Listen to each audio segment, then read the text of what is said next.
Hey there, my name's Peter, and you're now watching an episode of Into the Movieverse. This is a free-form discussion format where my friends and I share our thoughts, feelings, and opinions on popular movies, old and new. Today, we're talking about the major hit movie Spider-Man No Way Home, which rocked the box office and sent shockwaves around the world, which we all expected and anticipated it would. Now, the story follows a young Peter Parker as he embarks on a journey to amend his reputation, which unwittingly leads him to crossing paths with friends and foes, which change his fate forever. Now, I just want to say that you're in for a really good time here because we had so much fun talking about this movie. It is a really exciting discussion for us because we're all nerds. We all love our Marvel superhero movies. There are a few audio interruptions, which here and there do interrupt the audio, but I hope you can forgive it because my cats are a bit noisy. I'm still trying to work out kinks and trying to figure out ways to fix the sound, which can only so much be fixed in post. So without further ado, let's dive into the discussion and get the show underway. All right. So, hello, welcome. Thank you for tuning in to our little discussion on the most recent Spider-Man film, No Way Home. As you know, this is the third in the trilogy starring Tom Holland as, Peter Parker, aka Spider-Man. Now, this movie is probably one of the most anticipated films, I'd say, from Marvel, the MCU branch of Marvel since Endgame, which is, pretty much it was just like an event. Do you know what I mean? It was a moment. And I'd say this, for me and for all of the rest of us, this has pretty much been like the next big wave, I'd say, for the whole MCU as a universe. So yeah, getting into the story of it.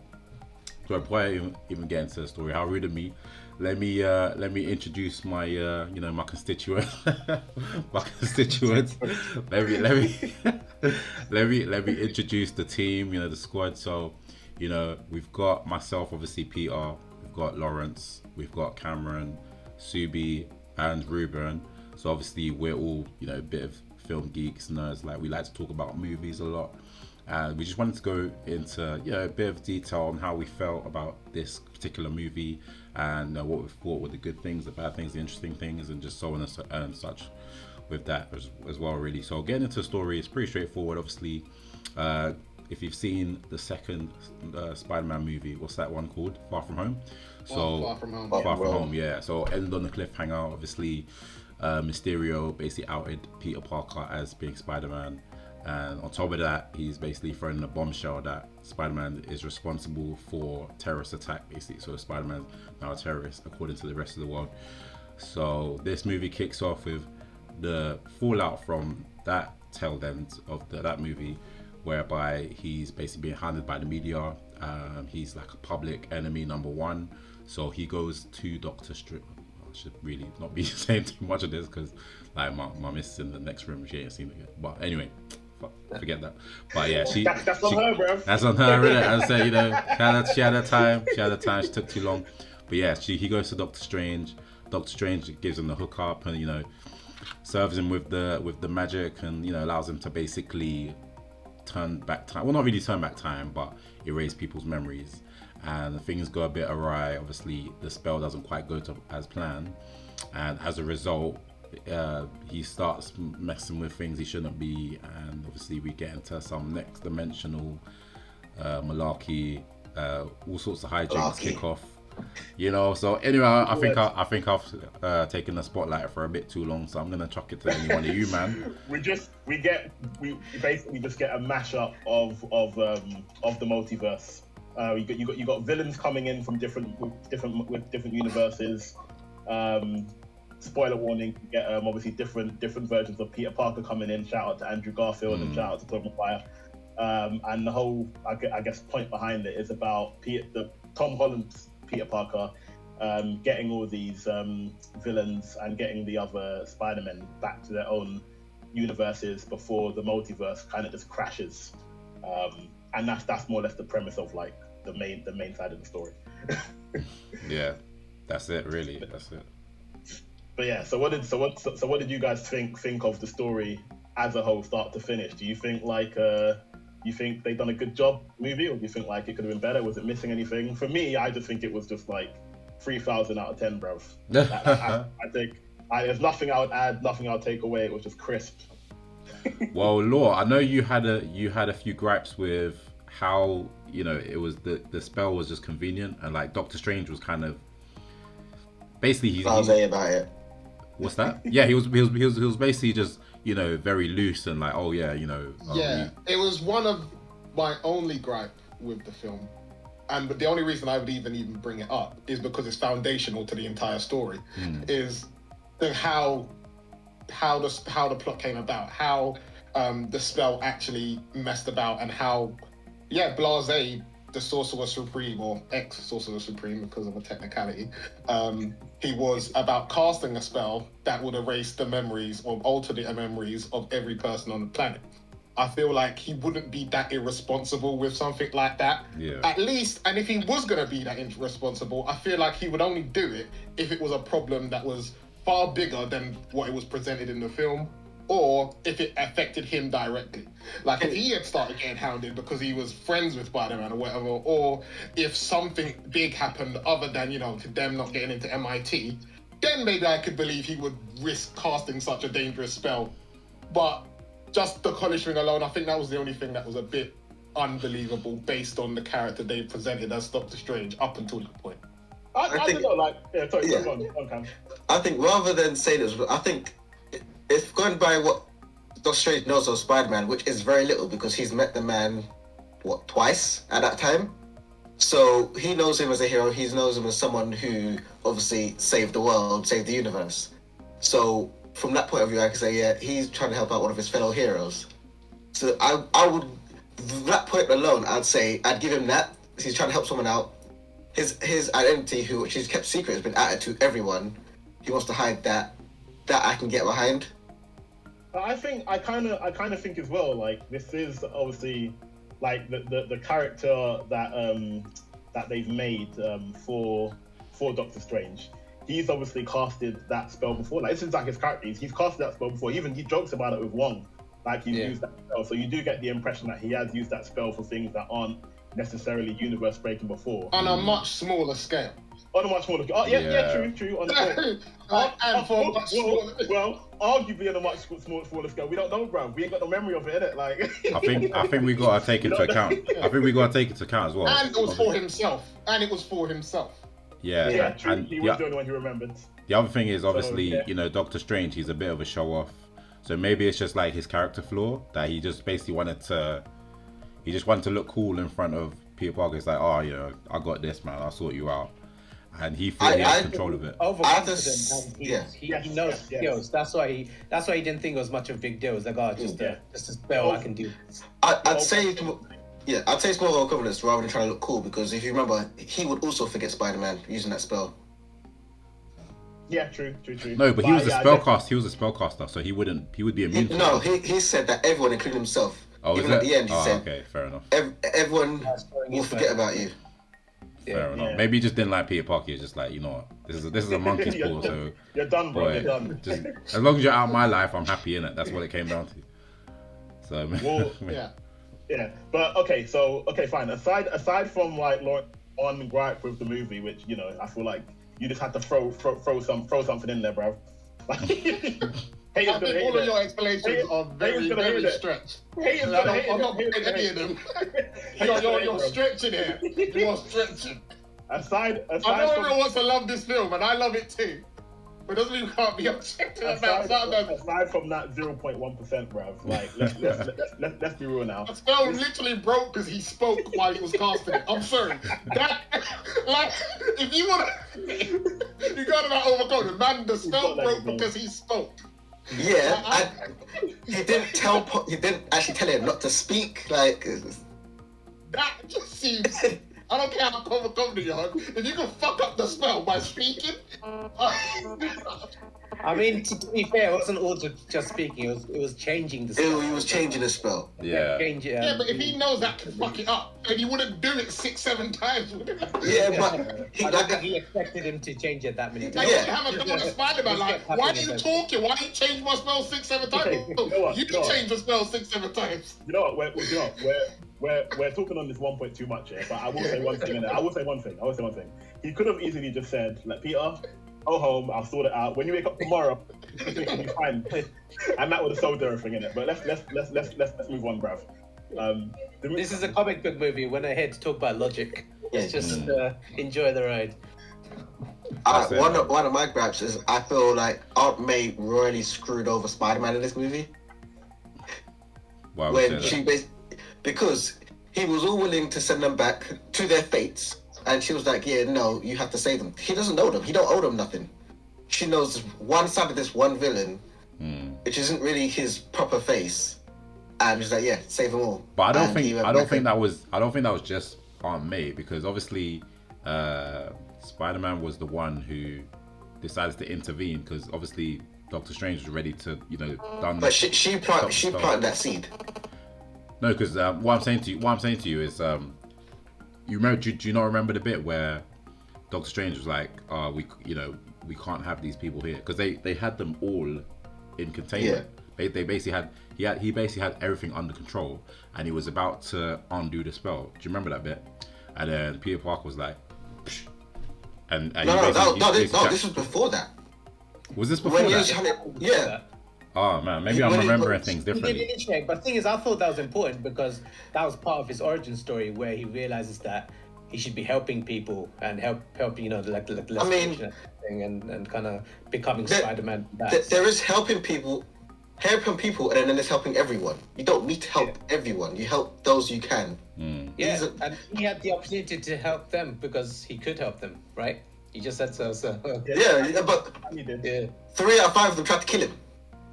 That is more believable in terms of a lot of heroes are idealists. Yeah, so they're always trying to see the good. I believe that. Yes, but my point is, whether it's stupid or not, you can argue.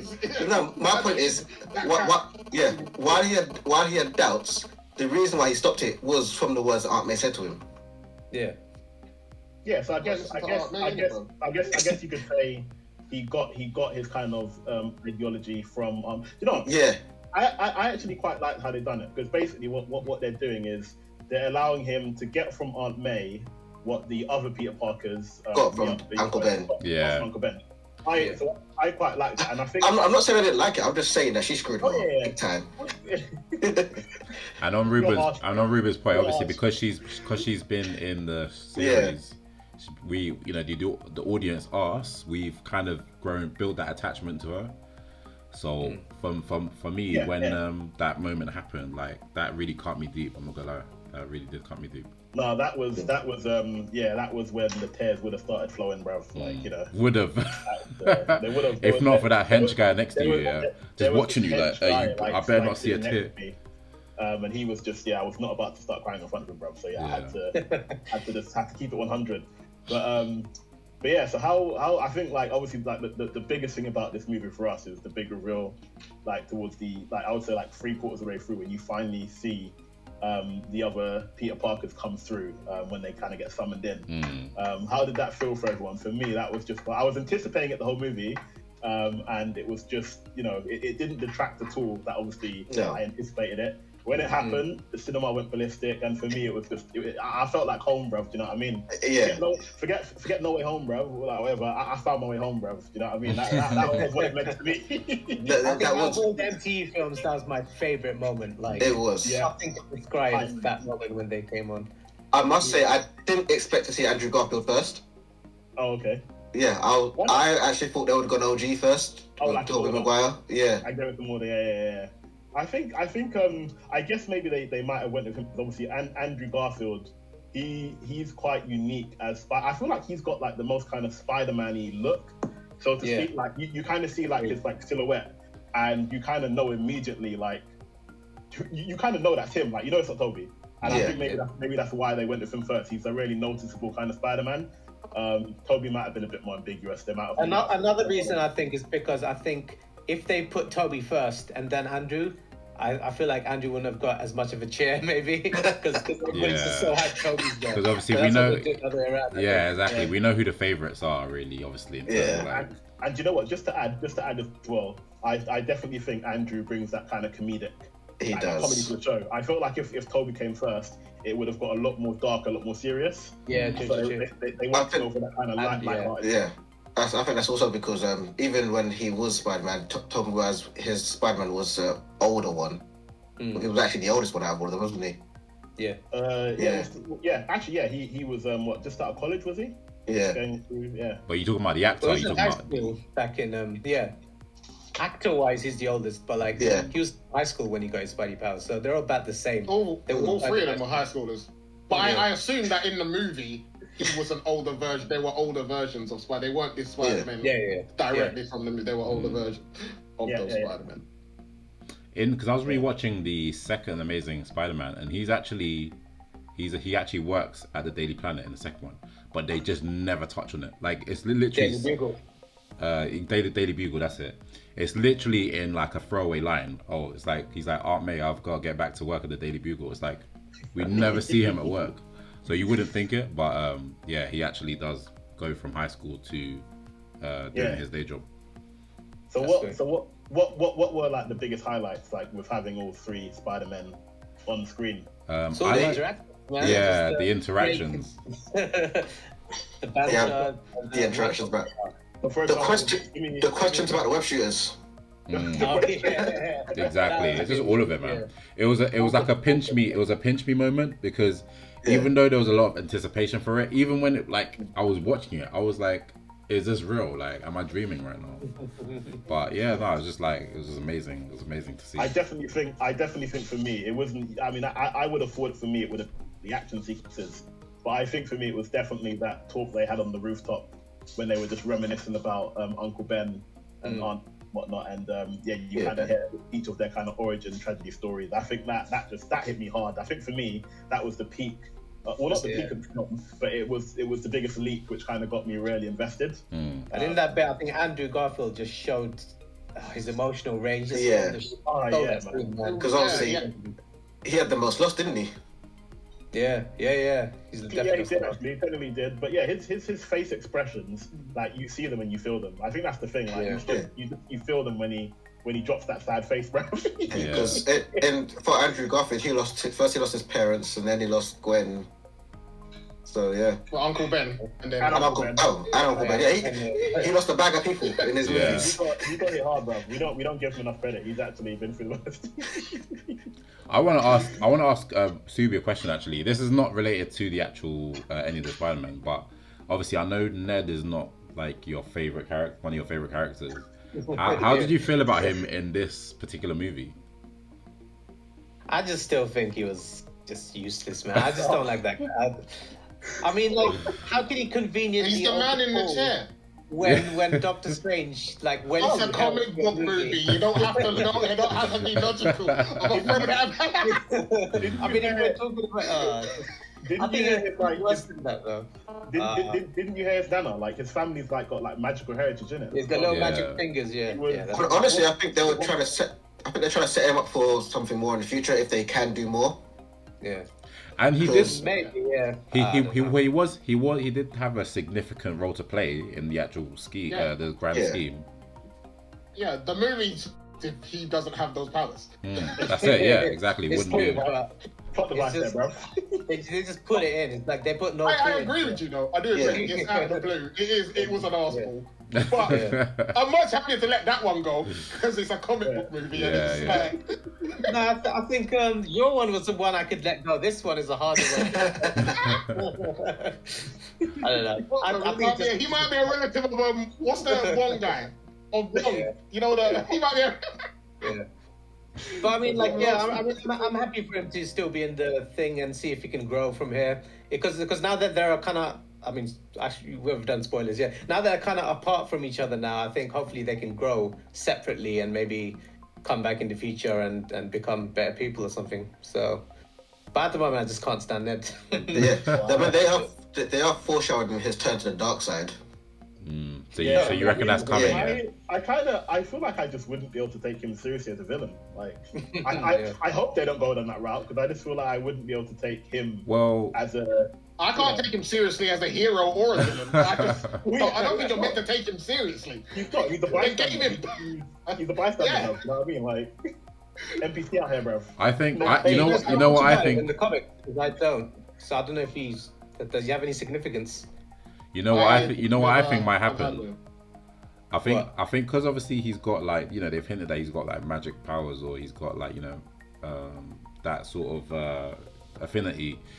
He might become a disciple of a certain dark lord, certain dark, you know, magic user. I don't know if you guys know what I'm hinting at, but obviously, actually there was more than one dark lord. Like, you know, the trailer afterwards, where it shows. I don't think he's in that movie.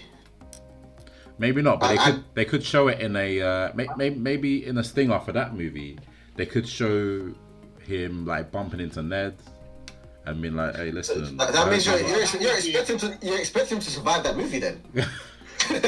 You know, well, it depends. I don't know what's gonna happen, but you know. An agrees on separation to bring those two together and then to form some sort of mentor. Yeah, but no, because he can sense. He can sense like when people have magic. Like, you know what I'm talking about. Yeah, and then he usually goes to kill them, don't he? Or take their magic. Yeah. But it depends. What's his name? I forgot. I'm just blanking on his name. I gotta remember. Mordo? Oh, that's the one. Yeah. Yeah. Mordo. That's it. Yeah, exactly. Well, you know, it's just it's a pathway to go down, and whether they do it or not is a different Yeah, that'd be story. interesting, actually. Yeah, that'd be pretty cool. So speaking of like villains, William Dafoe, bruv. Oh Did man. he not bring that? He brought his A game. Yeah. We're gonna start with the best. We're gonna start with the best one first, yeah? The A game, bro. As soon as he changed, and he's like, "Was it? That's a neat trick." Yeah. He's And the thing is, sabbatical. I mean, he just was a nut. Personality switches. I actually think he's done better in this than he done in the original Spider-Man movie with Tobey Maguire. Oh, definitely. Yeah, definitely. I think that this goes to show that, like, obviously the production and the writing can really let an actor show what they can do. I think we have to really thank Marvel for that, bro. I feel like he went in with a point to prove. Like he wasn't happy with his. Like he wasn't happy with his first performance. He said, "I'm gonna smack this one out of the park." You don't know what was wrong. Like the way he made most of this movie. It was. He was actually epic. yeah. I mean, I kind of disagree with that statement, Ruben, because I don't think he was better than the first one. I think the first one was just like underrated. Like I think because of how campy the first movie is, people kind of, you know, look at it like they look at, you know, the old school Batman one with the speech bubbles and like the sound effects. Yeah, they look at it like that because it's such a campy movie. But if you watch it, like Willem Dafoe, he's going Shakespeare. Like especially especially the scenes where he's like playing Norman Osborn, dialoguing with himself. Yeah, exactly. And he's like looking in the mirror, and he's like, you could see that fractured dichotomy, you know, relationship between them. Willem Dafoe is definitely a great actor, because if to hold the scene where you're just talking to yourself is amazing as it is. Yeah, exactly. No, I get what you mean, but I feel like I don't know if it was maybe because of the constant scene of 10. But I just feel like when he, all the scenes where he became the Goblin just felt so much more sinister than like how he came across in the original. And again, I don't think that's his acting. I think that's just maybe the story writing, how they switched from the scene. I think that's true. I think in this one you had more chances to change between innocent and evil, so you got to see the contrast of his demeanor, his he got to use it in a devious manner. Yes, yeah. It was, they weren't expecting the change. Yeah, that's it. And also so it hit harder. Yeah, and also he kind of he's like a Trojan horse in a way, because the way when he's like Norman, he's Norman Osborn. Just Norman Osborn, obviously this confused, bewildered old man who's lost his way. Genius. And yeah, exactly. Bewildered genius. Well, but the thing is, we don't know whether Norman Osborn and the Green Goblin are actually the same. Yeah, we don't know if they're separate, whether he's got a split personality or whether it's an act. Because I was the way Go on. Yeah, sorry. You know. The way the movie like portrays it is that he's basically someone who has a disorder. He has a mental disorder, basically, because he basically can't control what the left hand, like the left hand doesn't know what the right hand's doing, because like once the thingy takes over, it's like he's like, oh, what's happened? You know, how did I get here? He's very confused. So there's kind of that scene where Doc Ock, he says to him in the movie like, oh, like how does it feel? Like I can't remember what he said. He said something like, how does it feel like it's going to be just you kind of thing, and he says, just me. And you're not really sure, is that him saying that, or is it the goblin? Like, I was actually just about to say it. You don't know how much of that weakness is him or just an act. And that is... Exactly. It's a grey area. It's like a grey area between the two. And he done so well doing that, man. It's like, and I think that's what made the scene where Peter's spider sense goes off that much more tense, because even though, you're watching Norman, you're watching Doc Ock, you're watching, what's his name, Electrode, but you're still not sure, like, why, and Peter's not sure, he's like, what is going on? And the audience is like, man, like, what's about to go down? Yeah. You don't know who, bro. You don't know who. You don't know who, because you even hear, like, Electro, like, talking to Sam, he's like, hey, listen, what do you think? What do you think about him sending us back? Like, do you think we should just, like, take it like this, or should we do something right? So, I was actually thinking maybe they were just going to team up on him. I didn't, again, they kind of left it ambiguous as to what was about to happen. So that kind of added to the tension, I'd say. The suspense, it really built that suspense. What did you think of Doc Ock's redemption arc? Where the chip was fixed and he was just like, I'm in control of myself now. What did you think? Yeah, I didn't see that coming. I mean, I really was impressed at the fact that they were thinking outside the box. They weren't just like sort of following a cookie cutter sort of blueprint as to, this is the villain arc. Like, he actually becomes would you say like he's more of a anti-hero, or would you say he's more of a like I mean, originally he was a scientist. He's a victim. He's more of a victim. He's a man trying to right his wrongs. Yeah, I guess so. Yeah, but it is a redemption arc. You're right. Yeah. Because there was the tentacles that were responsible for, once the chip was destroyed in his back, the tentacles were changed his personality to act in that way. So it wasn't him deliberately doing it. Similar to Norman Osborn, actually, because it was the formula that actually brought out that goblin personality in him. You could say both of them are self-inflicted victims, because they're both their own experiments and they chose to. But I did like the redemption arc. I didn't know what they were going to do with that as they were doing it, because I wasn't sure when Ock showed up in the final scene what was actually going to happen. Because they all had their own agendas. Yeah, I thought there was going to be like maybe a bit more trauma. Gets the new chip on his neck. Like, I feel like he kind of, obviously he's done all these like things and he brushed it off quite easily. I did think there was going to be a bit more trauma, like kind of like what have I done, bro? Like, that's the kind of thing that Norman says at the end. He's like, what have I done? But I guess it's a good way to see the distinction between the two. You've got Norman, who's kind of, he's conflicted, but then you've got Doc Ock, who's just, when he gets the other chip on his neck, he literally just reverts back to his former self, and happy families, bro. Electro was just, he gave no cares for anyone but himself. He's like, I like this power. I don't really want to give this power up. I mean, that's kind of his thing, because he's cared for love since ever. No one's cared for himself, so why shouldn't he just care about himself, So I guess it kind of makes sense for his character. The look on his face when Peter put the thing on his chest, he was like, I don't like this feeling. Yeah, he's the only villain, I would say, which has been, I suppose, seduced specifically by his ability, seduced by the power. Yeah. He was a nice little thing to kind of throw in there to kind of destabilize, and because obviously he's the one that you're constantly watching, because you constantly get signs like, nah, he ain't gonna go for it. He was a good shifty movements. Shifty movements. Yeah. And I did like how the movie tried to basically undo that ridiculous blue CGI shit that happened in Amazing Spider-Man 2. By just saying, the energy and the technology here is much better, so like he looks a lot cooler now, and it fixed his hairline, and everything's different. Dude, he had a personality transplant.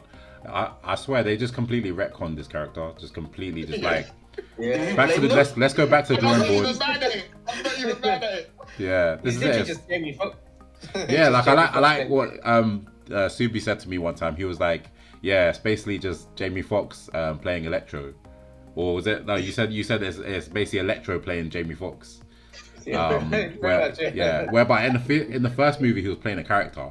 Now he's just playing Jamie Foxx. Like it's just But it still worked. I mean, like it's his own character, right? So it was fun. Yeah, no, I liked it. I just feel like they could have given him more things to do. Like he was literally just there to just to be there. Well, I mean, I suppose, but wouldn't you say like just to kind of like end off on villains? Wouldn't you say that like the Lizard and Sandman kind of got backseated as like? Yeah, they were bench warmers for sure. You kind of have to. The difference is because Sandman, he's one track mind. All he's after is his family. All he cared about was his family. So there's not really much. Which is a plot hole because also he had the added benefit of knowing that when he was going back, he weren't going to die. All the other exactly, and that's I think that's a big. Lizard didn't die. Oh no, Lizard as well. Yeah. But Lizard it's not even Kurt Connors. It's just this pure bestiality. Forget the phrasing. Bestiality. So how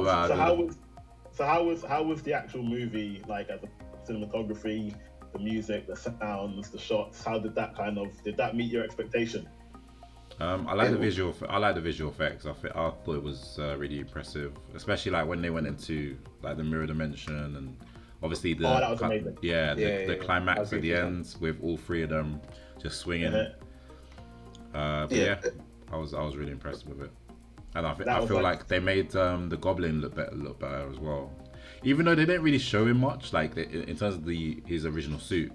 I think the footage. About them losing the mask and just going with like a more. I like I'm it. glad they went for like that. Yeah. I like it. The hood is the look. I love it. Yeah, because it's more closer to the kind of hood that he had in the cartoon. That's right. Yeah. Rather than just green. So yeah, I quite liked it.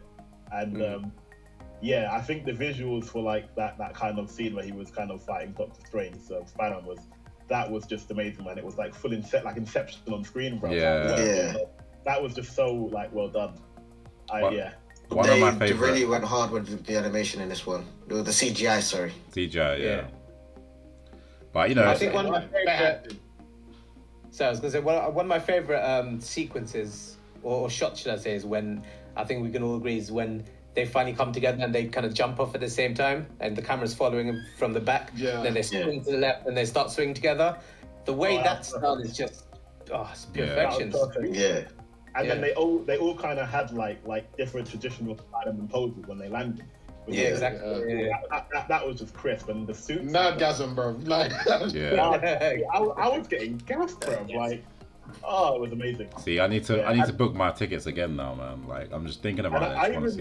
I even like this, just like the little bits of dialogue they threw in there, like like when Andrew's telling them like, I love you guys, man, and he's like kind of talking himself down, like, I just got a guy in a rhino suit, and Toby's like, no, like you're amazing, like I love you, like the amazing Spider-Man. I love the little bits of dialogue they throw in there, which kind of bring it back to the original movies, their differences. I think that's just so well done, bro. Like, definitely.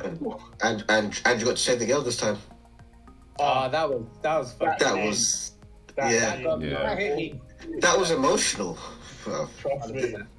Again, like it's just his face, man. Like Andrew Garfield's, it's like he catches her, and it wasn't like slow and dramatic like in Amazing Spider-Man. Was it Amazing Spider-Man 2 when she died? Yeah. It wasn't slow and dramatic. It was quite fast. Like he just leaps and catches, and then it just pans in on his face. He's like, "Are you okay?" And she's like, "Are you okay?" And just like, he starts crying. I honestly feel like they had to cut. I feel like there he was like, "No, let's get into real cut." Right in the feels. That was I think that was beautiful writing. Whoever said we should get Andrew is a thumbs up to that person. I love it. He had to redeem himself, so yeah, they had to throw that in at some point. Did you guys think for a moment got stabbed in the back? Like, did you think they were going to go there? I didn't think so. No, I think would have been a weird. I was like, no way they're that brave to do that. They've already clotted Aunt May. I was like, no way they're gonna kill off OG Spider-Man. I was like, they couldn't do that. They was like, this is still Disney at the end of the day, bro. I'm happy if they didn't. By that point, we're all out of tissues already, bro. It's like, you can't go. Happy endings, bro. I kind of didn't see the point of him stabbing him in the back anyway, because the fight was pretty much done at that point. It's not like that added an extra. He's an evil guy, isn't he? He's an evil guy. He's the epitome of evil. I think it was just to throw you off. I fully feel like it was there to make the viewers car. Like he's. No, I just wanted because I definitely, like, correct me if I'm wrong, but I definitely feel like his version of Spider-Man is kind of the one which you kind of see in the Miles Morales movie. Yeah. And the whole thing about that was that it's either that or it was in the game, but that Spider-Man from Miles' universe, he gets killed by a version of the Green Goblin. So I thought they were trying to throw you off to kind of go there and be like, he's gonna die. This is how his story meant to end. So yeah, I was feeling like, man, is he dead? And then they kind of just brushed it off, like, no, I've been stabbed before, bro. It's calm. Like, I mean, they did throw you through a bit of an emotional roller coaster at the end of that movie, though, because you saw how Tom Holland was wailing on Green Goblin. Yeah. You know what? I think this is like probably my favorite Tom Holland Spider-Man movie. Like in terms of just how they portray him. Yeah. Like because you just see that emotional roller coaster, and I think this is his darkest moment for sure. It is his darkest moment for sure. Yeah. Because before he wants to save everyone, he wants to help everybody. Even in the first movie, with the Vulture, like after the Vulture tries to kill him, he actually saves his life. He actually saves him. But this one, the way he's just going off on the Green Goblin. I mean, because this is the first time a villain's actually hurt him.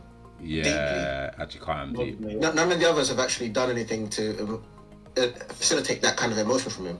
And I think Andrew Garfield mentioned it while their speech on the roof in terms of when he started getting rageful and he stopped pulling his punches, because I think Spider-Man, he's not a violent person, so he always pulls his punches because he knows how strong he is. Yeah. And to see him actually go all out, and when he jumped in the air in that final fight and went to smash Globin's face down and he made a big dent in that metal, I was like, he's trying to kill this man. Yeah. If Tobey Maguire didn't step in, he would have fully killed him there. Oh yeah. I mean, it just goes to show, like, I guess his fault. And this is the thing, like the guilt. I love the way they use kind of guilt for heroes in these movies, because it's kind of like he's fully feeling that if he had just done this before, Aunt May wouldn't have died. Like, I mean, if I would have just done this and not pulled my punches, maybe she would have been saved. I think rather than that, he was probably thinking, if I just sent them home to their fate, none of this would happen. All that. And then on top of that, he gets his friends get whammied, bro. Like no one even knows he exists. No one knows he exists anymore. No more credit card. I don't know how his credit card works anymore, bro. What credit card? There's no credit card, no credit limit, no credit score, nothing. I mean, he still exists on paper. To be fair. I mean, do you know what? I think one thing I would have liked is maybe if they said that this spell, like, it doesn't just erase your memory. Like, either it can erase your memory, or like a side effect could be if it erases you, like it erases all evidence of you. So it would have been quite nice if maybe I don't know if they could have done it. I think if they did that, that spell would be a lot more complicated to cast than just that's it, exactly. what it was. They just wanted to wrap it up. I think it's probably best not to think too much about this spell. Exactly. Yeah. What about all the news articles, bruv, that say Peter Parker is Spider-Man? Like I said, it's better and also, not to think too deeply about this spell, because and also Flash. Just leave it alone. Don't forget, Flash wrote a book on how Peter Parker is my best friend. The thing is, I think it's more the spell didn't remove that. Peter Parker's, the name exists, they just don't know who Peter Parker is. That's what the spell did. Maybe, yeah. Oh, that's a good point, yeah. Yeah, that's a good point. We don't know. That's a lot easier to do that than erase the name completely. If you just say, well, Peter Parker did this or Spider-Man did this, but you don't know who that person is. There's no body to identify with that name. Yeah, maybe. It would be nice if they explain that in the next movie. Yeah. They're not going to. I think they're going to leave that alone, because even that explanation doesn't really work when exactly, you're in a classroom full of next to people. when you're in a classroom and they're like doing the website, Peter Parker, and they just don't know who he is, even though they can see him. They've got that bloody like trophy shrine set up for him, like in the school. Yeah, like, yeah, they do. Like I said, don't think too much about this film. When it comes to erasing people from time, and it's just not. like with Endgame, don't think too much about the time travel and how they got the stones back. Just leave it alone. See, if you want to ruin your experience, leave it alone. That's it, man. So they basically confirmed that this is pretty much the highest grossing movie of this year, and I think in the span of the MCU, I think this is like literally just behind Endgame as one of the highest grossing movies. So I think it's fair to say that they're gonna make a sequel. It's actually not that.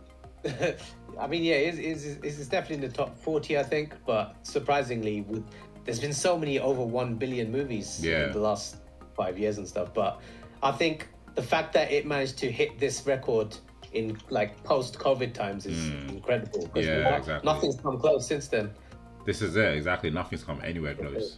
So I mean, it is hope. With this movie, Tom Holland's contract is up, so it's up in the air if he actually reprises the role. But some of the actors have re-signed their contracts.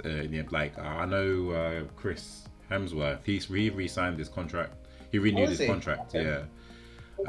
So yeah, it happens. The problem with that is Tom Holland's been making statements that were just like, Yeah, because he doesn't want to do acting anymore. Apparently, is it? I'm leaving that alone. I think they just throw it out there, bro. They say things like that. I'm not, bro. Man has to make a living, man. Come on, like.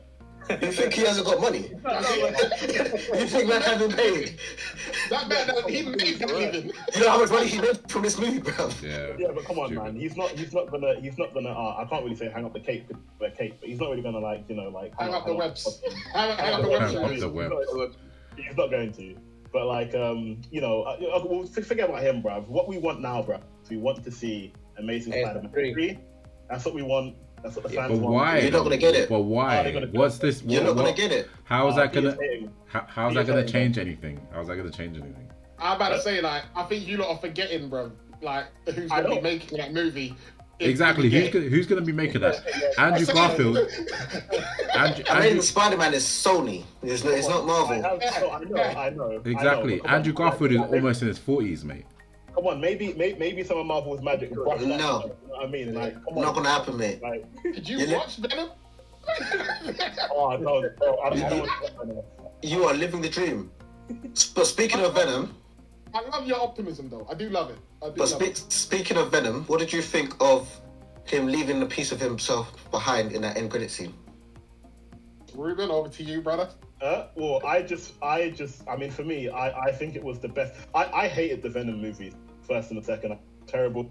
I like the way they made the character look in comparison to what they'd done in the Tobey Maguire Spider-Man 3 movie. It looked more like Venom, but the character was just whack. Like you like an alien who got bullied, so he came to Earth. Yeah. Trying to be cool. I don't like him. I don't like the humorous Venom. He's cold-hearted killer, bruv. comic relief.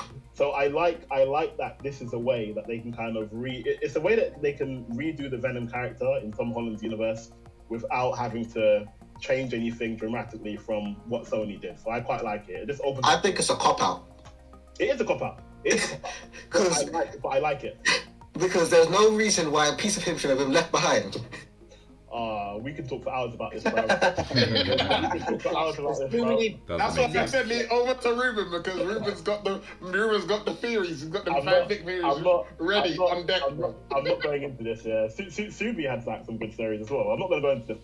I don't have any theories about that. I only had the theories about why Venom came into this universe at all, but I don't know why he would leave a bit left behind though. We need another Venom, because the Venom that Sony created is shit. We need another Venom. Like I said, it's a cop out.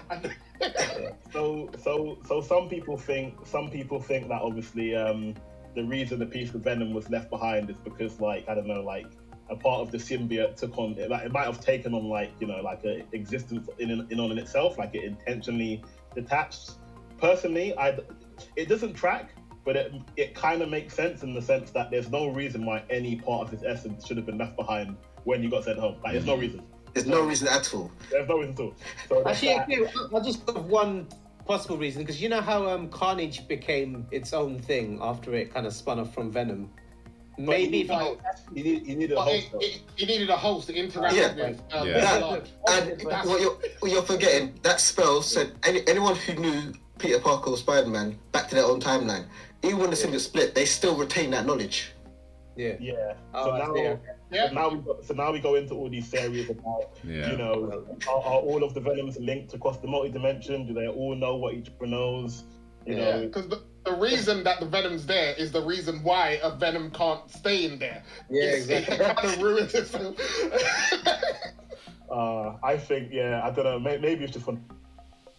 Well, I hope they like explain it and justify it in some way or another. But do you know what? I think it would have been really good to go back to the Venom movie, but it would have been really good if there was like a part of that movie where, you know, when Venom detaches from what's his name, from Tom Hardy. It would have been good if there was part of that movie where he goes missing for like let's say like a long period of time, 3 months. You know, it skips to 3 months later because the movie was trash anyway.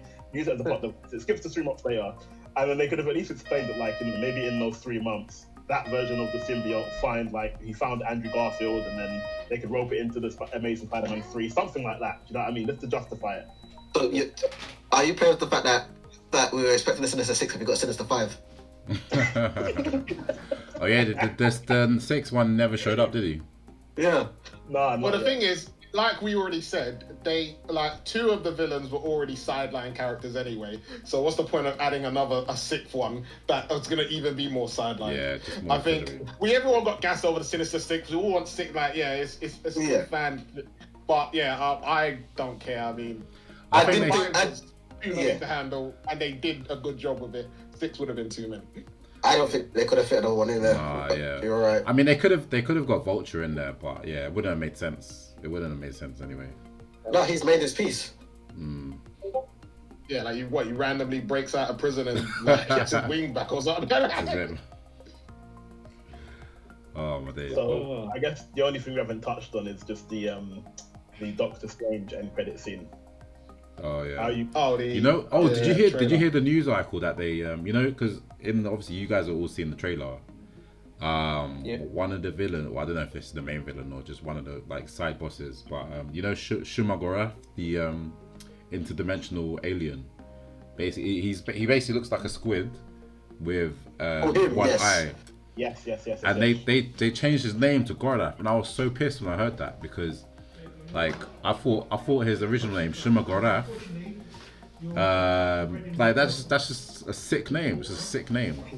But apparently, you guys don't care. But apparently, like, because of a copyright issue or something, they had to change his name. But I think he looks sick. Yeah. That guy was a Marvel vs. Capcom character. Yeah, And that was it. He was sick though. I remember his special move was like you basically have to like do all. It's mad complicated to set up in the first place. Then you gotta get close to your opponent. You know what I'm talking about, right? Then you gotta get close to your opponent. Then you gotta catch him, but it wipes out like his whole life. It's sick though. So I guess the most important topic now is are they gonna make like MCU canon as well? Are we gonna see Ryu like jump? No, we're not. No, we're not. Well, Capcom versus MCU, yeah. Oh, that'd be sick. Man. That'd be like the next Infinity War. You just see like Chun-Li. They need to do a decent live action Street Fighter movie first before they can even attempt that. Yeah, let's cross our fingers. Let's keep You crossing our can't because fingers. there's no way to get the characters right. So you guys are gonna cuss me out. I haven't seen the What If series yet, and someone told me I need to watch it to appreciate the Doctor Strange. Oh yeah, there's actually a character from you probably see. Well, I don't think you really need to watch it, to be honest. I honestly don't think, because I'm pretty sure they'll do some kind of explanation as to why. Because you saw that there was another Doctor Strange there, didn't you? Yeah, like a dark. Yeah. So I think they'll explain it in the show. Yeah. But do you think it'll be useful to watch it? It's not a long series. It's probably because it's a fucking good episode. Yeah, it's probably the best episode. But it's good. But is it actually going to be related to this though? I know that there's a. It's Marvel. It's all linked. Yeah, I know it's all linked. Like, in terms of obviously in the What If series, there's a. Maybe not directly. Yeah.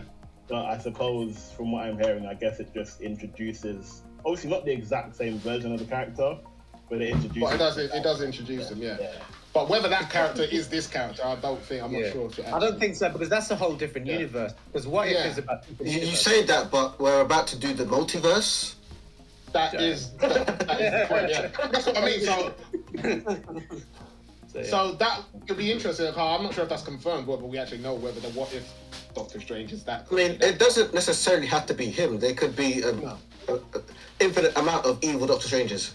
Well, yeah, exactly. But in terms of needing to watch the What If series, I don't think if they're different Doctor Stranges, then there's not really much need to. But yeah, I still say watch it because it's good. Yeah. All right, cool. Yeah. I'll check it out. If you don't watch any episodes of What If, which I think some of them are like really mediocre to kind of below average. They're all sort of interlinked in their own way. Yeah. Yeah, as they come together in the Well, I mean, kind of a spoiler, but I'd say you're not going to be sorry. I'd say if anything, watch the Doctor Strange one. I'll just watch all of them. The Ultron one as well. Those two. Which one? Watch all of them. Which one do you say, Subi? What if Ultron one? That was another good one. The first one. Yeah. No, what if Ultron 1? Ultron 1, yeah. Oh yeah, that's a good one. Yeah. So those two, yeah. The only two you need to watch, really. That's so true. I'm really like, scratching my head, like trying to figure out what other episodes are worth watching. But I think it's literally those two. I'll say if you got the time, watch all of it. Yeah. And yeah. I mean, I kind of like episode 2 because obviously the characters that showed up, but the story wasn't great. But yeah. The Star-Lord one. Yes. Yeah. T'Challa. Yeah. Yeah. That was true. Yeah. Should we move on to us? Unless anyone else has anything else about Spider-Man No Way Home, no. Go on to the final scores. Oh yeah. Forgot about that. Down. Completely forgot about that. All right then. So who's gonna start? I think Lawrence, you go forward. You go forward first, innit? So. I go forward. All right. Well, despite obviously the one gripe that I did have with the actual movie, I still think overall this movie was fucking mad. So for me, it is one of the few MCU movies that will get a 10 out of 10 for me. I think it just hit all the right points. The acting was on point. All of the nerd points, the fanfics. We were talking about Matrix last week, where they got everything wrong in terms of like reminiscing. This brought all the right points back, and it hit all of the nerd fantasies that you wanted to. Well, at least as many as it could do in 2 hours or however long it was. So my score is 10 out of 10. Cool. Damn, yeah. I think I'm right up there with you as well, Law, because yeah, man, this movie just gave me everything I wanted and more. Really, I laughed, I cried. I was on the edge of my seat, to be honest, and like I feel like this was the best depiction of like the actual Spider-Man from from Homecoming to Far From Home. Just showing his sort of journey, and this is a good. I feel like this is a good sort of conclusion to the journey, even though it's not completed. But yeah, and it also showed how strong he is. I really like the scene. One thing I wanted to bring up, which was not really a big deal, but do you remember the bit where Doctor Strange catches him and he basically pushes out his astral form, Peter Parker's astral form, and you can see his reflexes. I was like, that is sick. You see the Spidey sense. The way it's like he's moving cool. Mad, innit? But yeah, that was sick. When you put moments like that, just get me excited. Just it kind of just makes it worth the wait and worth the anticipation. Yeah. And I think Sony and Marvel are geniuses. The way they marketed it, like I honestly do think the whole kind of leak and all that stuff was. I think it was orchestrated to obviously build up the hype in it. Do you know what I mean? We all know that's what they like to do. But yeah, I think it paid off really well, and I do want to give it a 10 out of 10, but there are certain things that don't be that guy, bro. No, you know what? Because there are certain plot holes. I can't just ignore them completely, even though I want to give it like full marks. But I'll give it a 9.5 out of 10. Okay. I think that's fair enough. So yeah. So I suppose if I'm just gonna be straight, man. I'm judging the movie based on how it made me feel while I was watching it, the anticipation, and just if it disappointed me in any way, and it didn't. If I could give it more than a 10 out of 10, I would. But yeah, for me, that movie just gave me everything I wanted in a Spider-Man mashup. And I think I need to even give it extra credit because Marvel were able to throw something together. The movie wasn't even planned as God was one was done in the first place. They managed to throw it together and for the most part made it flow and make it make sense in the MCU. And I just think how they done that was just amazing. Like, I don't think I've seen that done anywhere else. I almost feel like I won't see it done anywhere else. So for me, it's just a great 10 out of 10. And I guess if I had to pick another thing which kind of made me feel like, they really done their homework, they've done this for fans. I don't know if you guys have seen that meme online where you've got like the 3 Spider-Men like pointing at each other. You know what I mean? Yeah. So we had that moment in the movie. I think we had it like twice actually. Yeah. We had it like when they were in the lab, and I think is it his friend? Yeah, like Ned or someone says Peter, and they're like, what, me? No, me? no. We're all Peter. We're all Peter. Yeah. So, Peter Parker. It's like we're all Peter Parker. Yeah. That made me, and I don't know if like maybe no one in my screening cared, but I was the only one. I just started creasing, bro. Like it was embarrassing. I started creasing when that came on screen. So yeah, they gave the fans what they wanted. Well done to Marvel. Fantastic job. 10 out of 10 for me. And also, bro, it came at the end of 2021. Like it was when we were like the press. There was not much going on. Like it ended the year. I'm just writing off Matrix, but it made the end of the year worthwhile. So yeah, 10 out of 10. 10 out of 10. and it basically kind of, what would I say, made up for the disappointment of the Eternals and Shang-Chi. Yeah. Still haven't seen the Eternals. We still haven't seen Eternals yet. Oh, so okay. We have different opinions on Shang-Chi. I love Shang-Chi. Who you, man? No, Shang-Chi was good, but I really want to hear what Pete's right with Shang-Chi. We could talk about it quickly afterwards. We could talk about it quickly. I'm not doing this today. Subs, what you saying, man? Yeah, what you saying, man? Yeah, so I mean, everybody's already said what I thought. I mean, like what it's accomplished, what it managed to do, especially when it wasn't even planned with the other things. They've done a magnificent job. So even with the little plot holes and stuff, I can't really, it just made me. I just can't put the words how it made me feel, like how amazing seeing that movie was. I think I'm gonna give it a 9 out of 10 only because I'm used to seeing Spider-Verses a bit longer, so I would have preferred if this was like a 2-part kind of movie.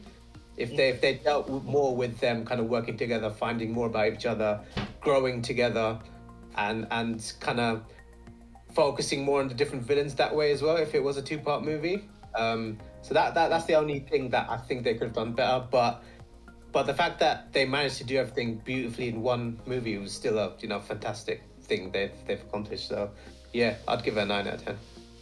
9.5. Let's say 9.5. 9.5. Yay. Yeah, for me, Spider-Man is one of my favorite Marvel characters. It's one of the few Marvel characters I've actually gone out of my way to find the comics, the original ones from back in the early 80s, 70s, and actually read through them. I was happy with what they've done with this movie. Like Subi said, I would have preferred a longer Spider-Verse movie, but there's if they've got that, they will find a way to do it themselves again. They've got the animated one that is doing its own thing, which I'm enjoying as well. So for me, I'd definitely give it a 10 out of 10. There are some things that I could have issues with in it, but overall, how it made me feel, it's a great movie. I wouldn't change it. Yeah, man. So there you have it, man. Across the board, I think we were all giving it top marks, and I think that speaks volumes about the film, really. So, I mean, was there anything else you guys wanted to add, or is that pretty much it? If you haven't seen it, bruv, just stop what you're doing and go watch it. You know what I mean? Like, and if you have seen it, watch it again, bruv. Watch it again. That's it, man. Watch it a few more times, isn't it? But tell you what I've been doing. I've been watching reaction videos, like cinema reactions to like pivotal moments. It just gets me so hyped seeing. Yeah. No, I need to do that because that gives me chills as well, man. Yeah. Cool. Yeah, no, definitely booking my tickets again, man. I need to see it again still. So once again, thanks for tuning in. We really appreciate you coming across the video and showing us some love. If you like this video, you can go ahead and click like. Please comment if you agree with any of our opinions, or even if you don't agree, you can go ahead and just explain why that is. We hope to see you again in future. We got lots more videos coming up, and yeah, once again, signing out, Peter here, Into the Movieverse. Thank you again for watching, and much love. Take care.